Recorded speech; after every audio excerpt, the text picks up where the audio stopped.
मन को विचार के द्वारा दोष पैदा करके या इधर राग पैदा करके प्रभु की तरफ हटाओ। दूसरी बात ये, नियम की बड़ी मार मन पे पड़ती है। मन को मारने के लिए नियम का बहुत पालन करना जरूरी है। आप अपनी दिनचर्या ऐसी बनाएं, या गुरुजनों से जो पास हुई दिनचर्या, आपके पास प्रातः काल से शयन काल तक 1 मिनट भी खाली नहीं होना चाहिए। ये आप देखो, जो अभी तक चर्चा हुई वो पूरे संसार में दोष दृष्टि करके भोगों के प्रति या प्रभु पे महत्व बुद्धि करके छोड़ दो, राग छोड़ो। वास्तविक कहीं सुन नहीं, आप लोग देख लीजिए, विवेक से देख लीजिए, अभी तक सब वही करते रहे जन्म जन्मांतर। अब हमको मन की ये जो बलवान वृत्ति है, प्रमथन स्वभाव वाली वृत्ति है, इस पर अंकुश करना है। कैसे करना है? प्रातः काल जगने से लेकर शयन तक 1 मिनट भी आपका खाली नहीं होना चाहिए, आपकी दिनचर्या में होना चाहिए। नियमित दिनचर्या बनवा लीजिए या बना लीजिए अपने बड़ों से, अपने पूज्य जनों से। काश हमारी ये दिनचर्या, जीवन में उसका उल्लंघन नहीं होना चाहिए। ऐसी दिनचर्या नहीं, कागज वाली दिनचर्या नहीं, आपकी वास्तविक दिनचर्या जो है वही होनी चाहिए। जिस समय जो आदेश हुआ है कार्य का, आपको उसी समय वही कार्य करना है। इससे मन तुम्हारा मरेगा, मन के अनुसार। यहां क्या है कि रोज सुनते, आज नहीं सुनेंगे सत्संग, क्या है सुबह रोज वाणी पाठ में जाते, नहीं जाए 6 बजे तक सो रहे हैं शाम, या ये ठीक नहीं, चलो आज ऐसा कर ले, नहीं ठीक नहीं, जो नियम दिया गया वैसे ही चलो। अगर नियम से चलोगे तो उससे लाभ क्या मिलेगा? एक तो परमानंद की तरफ बढ़ रहे हो, दूसरी बात आपका मन मरेगा। मन नियम से मरता है। इस मन का स्वभाव बदल जाएगा यदि आप नियमवर्ती बनोगे। नियमानुवर्तिता से मन आपके अधीन होगा। नियम बनाओ आप। नियम अगर आपने नहीं बनाया तो परमार्थ की चढ़ाई पर नहीं चढ़ सकते हो। परमार्थ में आज तक उसी को लाभ मिला है जो नियम से चला है। किसी ने पूछा किसी से कि क्या नियम है आपके, तो उनका हमारे संप्रदाय में तो नियम है ही नहीं। गजब की बात कह दी। यहां का जो नेम है वो प्रेम से शासित है। प्राण चले जाएं पर वो नेम छोड़ सकते। देखो ना, मन क्रम वचन त्रिशुद्ध सकल मत, नेम नहीं है। जो अब कह रहे हैं उसी के अनुसार जीवन चलाना है। क्या? प्रियालाल के सुख का नेम, प्रियालाल के नाम जप का नेम। प्रियालाल हमारे यहाँ कोई नियम नहीं, तो खाओ पियो पड़े रहो। आप समझो, समझ के बोलो, ऐसे किसी को मत बोलो। परमार्थ में आज तक जिसको भी लाभ मिला है नियम से चलने वाले को प्राप्त हुआ है। इष्ट आराधना में जो जो आपको नियम मिले हैं उनमें शिथिलता नहीं होनी चाहिए। और बहुत काल तक एक नियम में चलने वाले को सिद्धि प्राप्त हो जाती है। जिस स्थान पर, जिस आसन पर, जिस समय पर जो मंत्र जितना, वो नियम होना चाहिए। ऐसा नहीं कि आज 20 माला जप लिया तो कल 10 माला जप कर लिया तो 2 दिन जपा ही नहीं फिर आगे, ऐसे नहीं। एक नियमानुवर्तिता। 5 मिनट का भी अंतर आपके नियम में जब नहीं पड़ने लगेगा, नियमित नियत समय, यह संतों में देखा गया है। 6 बजे उठना, 6 बजे शयन, 6 बजे उनकी जो दिनचर्या, एक दिन अगर देख लो तो दूसरे दिन तुम कह सकते हो इस समय ये साधन कर रहे होंगे, क्योंकि उनका नियम है, वो वैसे ही मिलेगा। बड़े बड़े महापुरुषों में देखा गया। ये 2 बजे के जगने का समय तो मतलब जैसे लगभग विषयी पुरुष सब सोते हैं, ऐसे लगभग जो भगवत प्राप्ति की लगन वाले साधु 2 बजे जग जाते हैं सब। ये नहीं कोई आश्चर्य की बात नहीं है, हमने देखा है। गंगा के किनारे जैसे ब्रह्म 2 बजे शुरू हो जाता है, कुआं से जल खींचना और सब दिनचर्या, गंगा नहाने के लिए फिर जाना, बाद यहीं से स्नान करके फिर बाद में गंगा स्नान।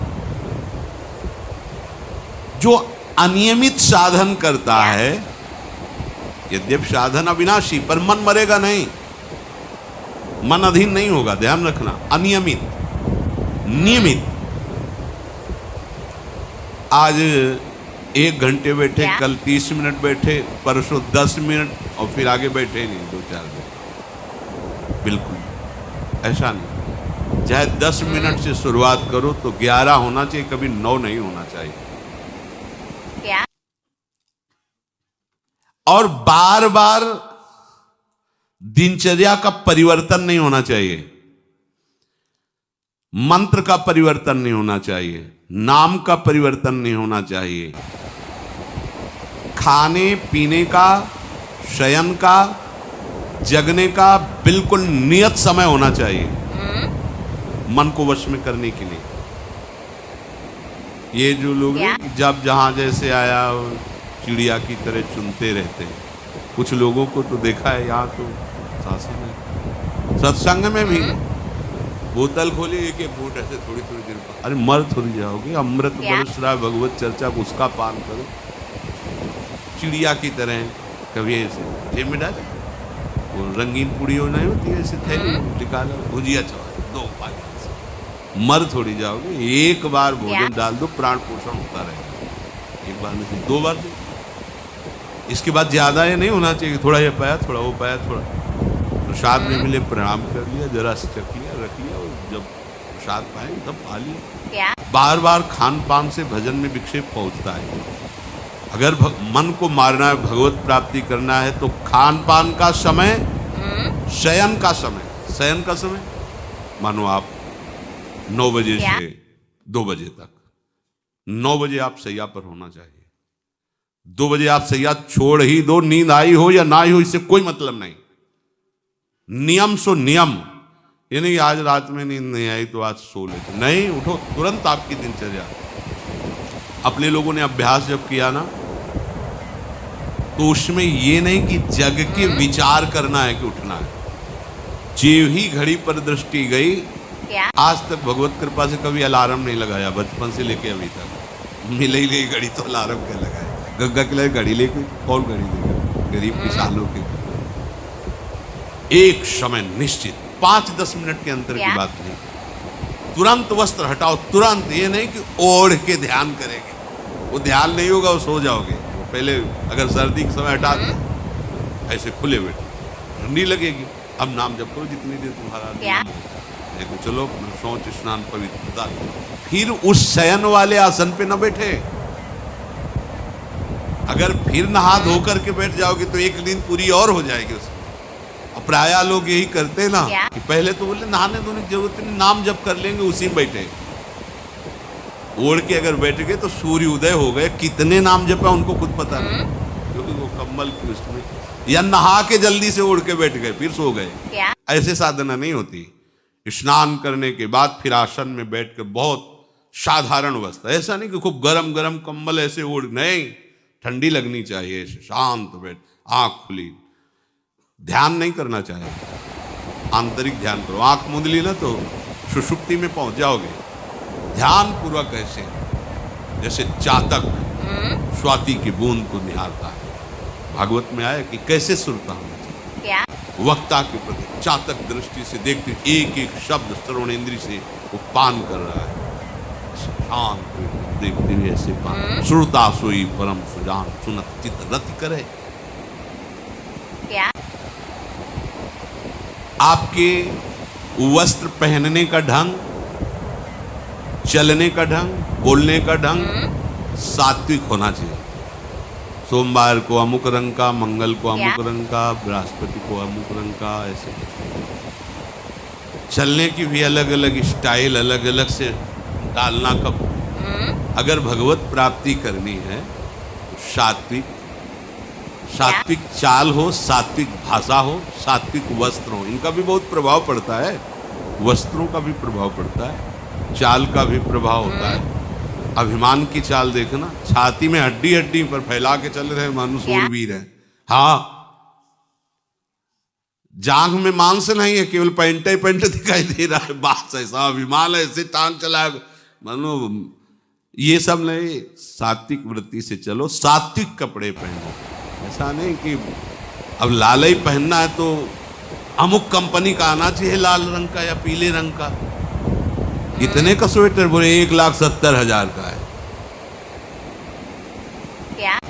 अपना जीवन सात्विक, सात्विक वस्त्र भी वो वस्त्र, और हमारा चलना भी सात्विक हो, हमारा बोलना भी सात्विक होना चाहिए। अब इसके बाद उपासक को देखो, ये तो नियमावर्तिता हुई। अपने मन के ऊपर हर समय दृष्टि रखनी। उपासक शब्द इसीलिए है, इसे ही पुरुष नहीं रख सकता। उपासक को हर समय मन पर दृष्टि रखना है। क्या सोच रहा है, ऐसा क्यों सोच लिया इसने, ऐसा क्यों ये प्रेरणा है? क्या हमारा भोजन गलत हुआ, क्या संग गलत हुआ, क्या हुआ? पूरी जांच हो रही। आप सच्ची मानना, प्रारंभिक बात तो अलग है कि मन पूर्वश, नहीं तो ऐसा नहीं है कि काम के विषय में सोचने लगे, ये लोभ के विषय, ऐसा नहीं है। आपका संग गलत हुआ, आपका दर्शन गलत हुआ, आपका गलत श्रवण हुआ, भोजन गलत हुआ, तो ही हो सकता है। नहीं, ऐसे नहीं कि भगवत चिंतन की धारा में बीच में काम आ जाए, बीच में क्रोध आ जाए। प्रारंभ में तो ऐसा होता है, लेकिन आगे बढ़े हुए उपासकों को फिर ये दिनचर्या में अपनी जांच करनी, क्या गलत हो गया, आज क्या खाया जो हमारे मन में ऐसे विचार आ रहे हैं, आज किसका संग किया जो हमारे मन में ऐसे विचार आ रहे हैं। यद्यपि बड़ा कठिन है मन की जांच करना, क्योंकि हम मन ही बने हुए हैं, तो जांच क्या करेंगे? जांच तो वो कर सकता है जो थोड़ा मन से अलग हटा है ना, दृष्टा भाव देख रहा है मन को। हम तो मन ही बने हुए हैं, जो वो चाहता है वो हम चाहते हैं। देखो ना, बहुत बातचीत से समझ में आता है। आज हमारी ये खाने की इच्छा है, आज वहाँ जाने की इच्छा है, तुम्हारी थोड़ी, मन की है। थोड़ा अलग हट करके देखो, फिर उसमें निर्णय करो, सही है या गलत। जो जो विचारों में आप सपोर्ट दे देंगे वो मन के संस्कार बन जाएंगे। आप सपोर्ट नहीं देंगे तो संस्कार नहीं बनेगा। ये बहुत खास बात है। जब आप भजन में बैठे हो, साधन में, या चलते फिरते उठते बैठते, ये जो शास्त्र विरुद्ध गंदी स्फुरणा दे, आप बिल्कुल इसको सपोर्ट मत करना, नहीं ये संस्कार बना देगा। फिर वो आपके न चाहने पर भी आपको परेशान करेगा। और यदि आप बिल्कुल उदासीन रहे, जैसे पागल आदमी पीछे बोलता चला जाए, आप कुछ मत बोलो, वो दूसरी दिशा में चला जाएगा। ऐसे ही मन शांत हो जाएगा आपका। ये आपको फेंकता रहे, आप परेशान मत होना, ये फेंकता रहेगा जो उसने जमा किया है, फिर शांत हो जाएगा, फिर नष्ट हो जाएगा, उसका विषय स्फुरण नष्ट हो जाएगा। अगर कहीं मन भगवत संबंधी सलाह दे तो उसको दुलार करना चाहिए, सराहना कर, वाह आज आपने बहुत सुंदर बात। मन आपको कभी कभी अच्छी सलाह दे, और जहां आपको बुरी सलाह देने लगे तो फिर उसको धिक्कार दो कि प्रभु से बढ़कर तुमको ये लगा, प्रभु के नाम रूप से बढ़कर लगा। अंदर होना चाहिए, बाहर भले मत। ऐसे हो गए ना, वो सुधरने लगे। बस ये अच्छे से ध्यान रखो, जब ये गलत प्रेरणा करे तो या तो एकदम उदासीन और या फिर इसको डांट लगा, उनकी तरफ चला है, क्या गंदी बात अंदर। नहीं नहीं, अभ्यास से मन असत कार्यों को छोड़कर भगवत कार्यों में लगने लगेगा। धीरे धीरे जब इसको स्वाद मिलेगा तो पूरा का पूरा ये आपके अधीन होने लगेगा। ऐसा नहीं है कि मन वश में नहीं, मन वश में की वश की बात, मन की ताकत नहीं होती कि विषयों में चला जाए। आप करके तो देखो भजन, नहीं ऐसा होता तो पूरा जीवन बर्बाद हो जाए। फिर जो मन ही वश में नहीं होता फिर क्या? नहीं, ऐसा नहीं। पूरे जीवन को पढ़ा है। साधु की सबसे बड़ी पढ़ाई मन की होती है, वो मन को पढ़ता है, पूरे जीवन मन को पढ़ा है, उसने देखा है मन, अब क्या परिवर्तन, अब क्या परिवर्तन, अब क्या स्थिति, अब क्या स्थिति। सच्ची मानिए, एक दिन मन मनमोहन बन करके अनुभव करा देता है, कहीं और अनुभव नहीं होता, इसी में निहाल कर देता है, धन्य धन्य कर देता है। बस इसके असत वासनाओं, असत चेष्टाओं, असत स्फुरणाओं का आप साथ न दें तो ये आपसे अलग हो नहीं सकता, ये भगवदानंद में डुबो देगा। इसे अधिक से अधिक भगवत चर्चा सुनाओ, इसे अधिक से अधिक प्रभु की छवि के दर्शन कराओ। देखो, भरो, मन में भरो, खूब भगवत चर्चा करो। प्रभु की श्री विग्रह, आप जिस कमरे में शयन करते हो उस कमरे में कहीं भी कोई सांसारिकता नहीं होनी चाहिए। परिवार की फोटो या किसी अन्य आकर्षणकारी वैभवशाली की फोटो, ऐसा नहीं। या कोई अपने आराध्य देव गुरुदेव संत भगवान, एक से एक भगवत प्रेमी महात्मा, उनकी संतों की छवि, प्रियालाल की छवि, जिधर दृष्टि जाए भगवत स्मृति में लगा दे। उठते बैठते अपना तो कमरा अंदर से ऐसा ही होना चाहिए, पूरे कमरे में नाम लिख लो, राधा राधा राधा वल्लभ सिंह, राधा राधा राधा राधा, या लिखी हुई टांग, बहुत आपको लाभ मिलेगा। जिधर अब राधा राधा राधा अखंड स्मृति, और जो आपका वास्तविक साधन कक्ष हो, शयन कक्ष हो, अगर ऐसा हो जाए तो बहुत बढ़िया है। अन्य का प्रवेश नहीं, कोई भी सदगुरुदेव की सिवा, आराध्य देव की सिवा, उसका आप देखना, इसका बहुत बड़ा प्रभाव होता है।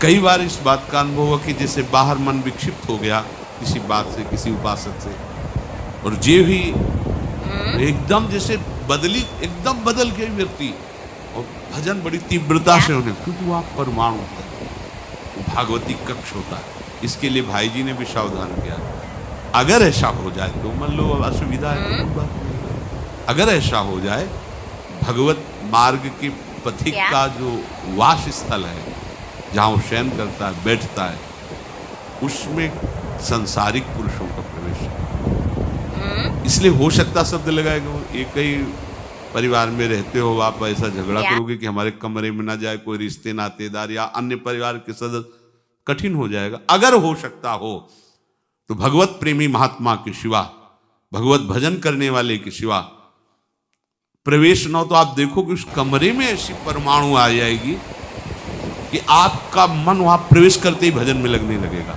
बड़ी शांति का अनुभव होगा। इसे खूब भगवत चर्चा सुनाओ, भगवत चर्चा करो, और भगवत श्री विग्रह के दर्शन कराओ, बड़ा लाभ मिलता है। इसे आप जहाँ शयन कर रहे हो, सामने अगर अपने आराध्य देव की छवि हो ना, बार बार बार बार दर्शन का शौक, और कभी कभी तन्मयता एकाग्रता करते हुए अगर शयन कर जाओ तो स्वप्न में वही छवि के दर्शन करते हुए पाया जाता है। एकाग्रता का बड़ा महत्व है। अगर आप नाम में एकाग्र करके सो जाओ तो आप देखो जगते समय आपकी वही नाम चलता मिलेगा। मन के कहने में कभी अपने आप को मत फंसाओ। मन लोभी, मन लालची, मन चंचल, मन चोर, मन के मत चलिए नहीं, ये पल पल में कुछ और भटकाता रहता है। जब तक ये प्रभु की तरफ आपको प्रेरित ना करे, तब तक इसको अपना दुश्मन मानकर इसका विरोध ही करते रहिएगा। मन का जैसे अपने दुश्मन के प्रत्येक कार्य पर निगरानी करने वाला दुश्मन के प्रहार से बच जाता है, क्योंकि हर क्षण वो सावधान रहता है, वैसे ही जो उपासक मन पर नजर रखकर इसे दुश्मन के भाव से देखता है, वो सावधान रहता है और मन के प्रहार से बच जाता है। जहां कहीं ये उल्टा आपको ले जाने के लिए करे, बस इसकी सुनना नहीं, बिल्कुल इसके विरोध में हो जाना। ये बड़ा बलवान है पर तुमसे बड़ा नहीं, ध्यान रखना, ये तुम ही से बलवान है, तुम ही से खा पी के तुम्ही को पटकेगा अगर इसके अनुकूल रहे। और अगर आप अपने, तो ये इसकी ताकत नहीं आपको गिरा दे, क्योंकि बिना सपोर्ट के आपके कुछ नहीं कर सकता। पक्का आप सपोर्ट मत कीजिए, ये आपका कुछ नहीं बिगाड़ेगा। तो इसका स्वभाव है कि एक क्षण में अपने अनुकूल कर लेना। जहां दिखाया हम आपको ऐसा सुख प्रदान करेंगे, जल रहे हो ना, अभी आनंदित हो जाओगे तो आप दस्तखत कर दोगे, जी बस हो लेंगे। आपके दस्तखत के बिना कुछ नहीं कर सकता। कई बार इससे उपासक को हारना होगा, क्योंकि बताया नहीं वो दस्तखत करवा लेगा, पर तुम साहस मत छोड़ना इसके परास्त करने का। सैकड़ों बार ये हराता है। क्या? सच्चा उपासक वही है कि गिर करके हार करके भी उसको हराने का उत्साह न छोड़े। ये हरा देता है, बहुत बार हरा देता है, क्योंकि पूर्वाभ्यासी बहुत दांव पेच जानता है। हमको अपने अधीन किए रहता है। कई बार तो ऐसे ढंग से हराता है कि समझे नहीं आता कि मुझे हरा रहा था क्या। जब हार गए तब लगता है हाँ हार तो गए, इसका मतलब हमको हरा रहा था। क्या? हिम्मत मत हारना, जीत तुम्हारी होगी, क्योंकि तुम प्रभु के सीधे अंश हो और ये तुम्हारी ताकत से बलवान हो रहा है। दृढ़ता से लड़ो तो दिन दिन तुम्हारा बल बढ़ेगा और मन का बल घटेगा। और यदि इसका सपोर्ट करते रहोगे तो इसका बल बढ़ेगा, तुम्हारा घटेगा। तुम इस पर जिस दिन विजयी हो गए तो ये मन न रहकर श्री कृष्ण हो जाएगा। पर ध्यान रखना, ये बहुत चतुर है।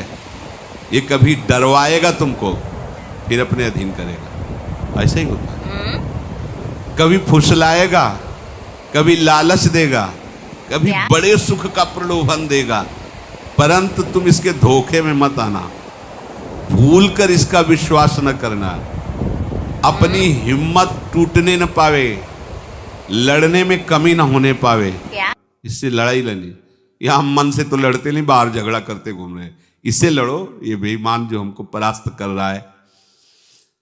अंत में आप देखोगे आपकी आज्ञा पर खड़ा हो जाएगा हाथ जोड़। अब जैसा ये विश्वासी सेवक बन जाएगा।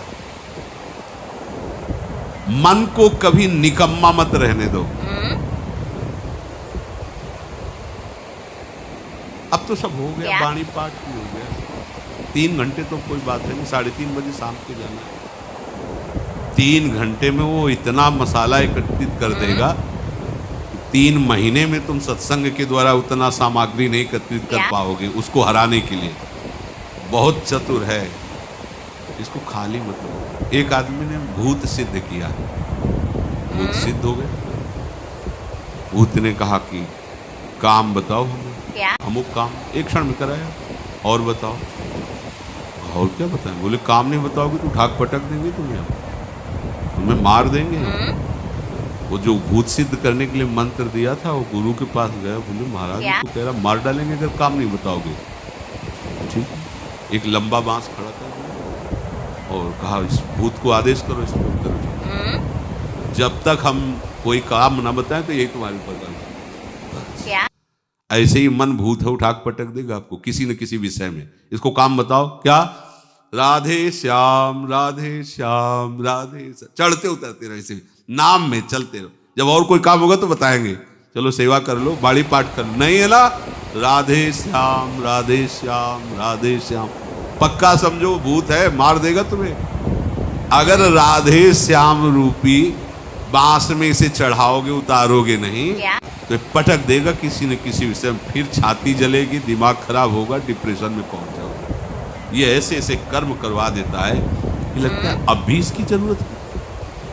प्रभु के होके, प्रभु का नाम जप करके, प्रभु के मार्ग में अब भी इसकी जरूरत है। जो तुमने किया, जो तुमने सोचा, जो तुम सोच रहे हो, इसकी जरूरत है। बहुत सावधान, नाम कभी छूटे ना इसको। उसमें ये निकम्मा मन बर्बाद कर देता है। निकम्मा रहोगे तो इधर उधर की बातें सोचेगा। एक और बात बता दें, जब तक नींद ना आवे तब तक लेट करके भजन मत करना। किडनी थोड़ी खराब है तुम्हारी कि तुम्हें बैठने में परेशानी। अपने लोगों ने ऐसा किया है, जैसे रात्रि में है माला लेके बैठ गए, नींद नहीं आ रही है तब तक माला चल रहा है। जब नींद आने लगी, माला छाती में रखा है, अगल बगल कोई अपने माला में ही है। अब लेट करके कि नींद का इंतजार, तो नींद तो आए कि ना आए, लेकिन ये क्या क्या प्रोग्राम आ जाएगा वो आप देख लो। नए साधक सावधान नहीं रहते तो दुर्दशा अपनी कर लेते हैं क्रियाओं के द्वारा, अन्य चेष्टाओं के द्वारा। शयन के समय बहुत सावधान रहने की जरूरत है। दिन भर तो आपको ऐसी सेवाएं मिली हैं, ऐसे साधन मिले हैं जो भगवदानंद में डुबोने के लिए पर्याप्त हैं, लेकिन जो आपका पर्सनल समय है उस समय आप सावधान रहना। अब आप फुर्सत में लेट गए, जे भी फुर्सत सोच के लेटे कि सब हो गया, अब उसका प्रोग्राम शुरू मन। अब आपके इधर उधर चित्तवृत्ति, फिर मोबाइल जो पास है तो फिर क्या कहना है, मन को तो मानो अमृत मिल गया, वो आपको प्रेरित करेगा। जहां आपने कोई गेम ये वो नौटंकी नाटक की, जहां बस उसको मसाला मिल गया वो आप काफी है, वो आपको ऐसी जगह पहुंचा देगा कि सुबह दिनचर्या में हाजिर नहीं हो पाओगे। कहाँ है वो? क्या बोले अभी तो आए नहीं हो। क्यों? मन ने उसको परास्त कर दिया, इसलिए नहीं आया। बहुत सावधान। ये निकम्मा रहेगा तो बुरी बुरी बातें सोचेगा। खास बात है दिन भर सावधान रह सकते हो माना, लेकिन शयन के समय जब आप अपनी सैया पे गए, अब होश ठिकाने रखो, बिल्कुल सावधान। यहां थोड़ी तुम्हें सावधान रहने की जरूरत है, अभी तो सावधान है ही हो, नहीं तो अभी खड़े हो, तुम्हारे पितर तक तृप्त हो जाएंगे अभी है। लेकिन कमरे में सिटकिनी बंद, अब शयन के लिए गए, अब होश में, यही होश खो जाते हैं। ध्यान रखना, मन आपसे ऐसी चेष्टाएं कराएगा, क्रियाएं कराएगा, ऐसा दर्शन कराएगा, ऐसा सोचवाएगा, पूरे दिन की साधना को मटिया प्लेट कर देगा, पोछा लगा देगा। हमारी प्रार्थना मान लेना, जब तक नींद ना आवे तब तक सोने के लिए आप लेटना नहीं। यदि जवान साधक हो, माला हाथ में ऐसे, दोनों हाथ कब्जे में, जवान से नाम या मंत्र, अब थक गए, आपकी शैया परम पवित्र है। अगर घंटा 2 घंटा इंतजार नींद का तो पक्का वो भ्रष्ट करा के रखेगा, पक्का। हमारी बात लिख लो। सावधान, शयन के समय हर उपासक सावधान। उस समय विशेष आवश्यकता आपको भजन की है, क्योंकि वो एकांत है और आपके ऊपर उस समय मन को हावी होने का अवसर मिल गया। इसलिए सावधान, सत्संग को सुना जाए, मनन किया जाए और आचरण में उतारा जाए, और इस भूत को हर समय नाम रूपी बांस पे चढ़ाते उतारे। राधे श्याम, राधा वल्लभ श्री हरिवंश, राधा वल्लभ श्री।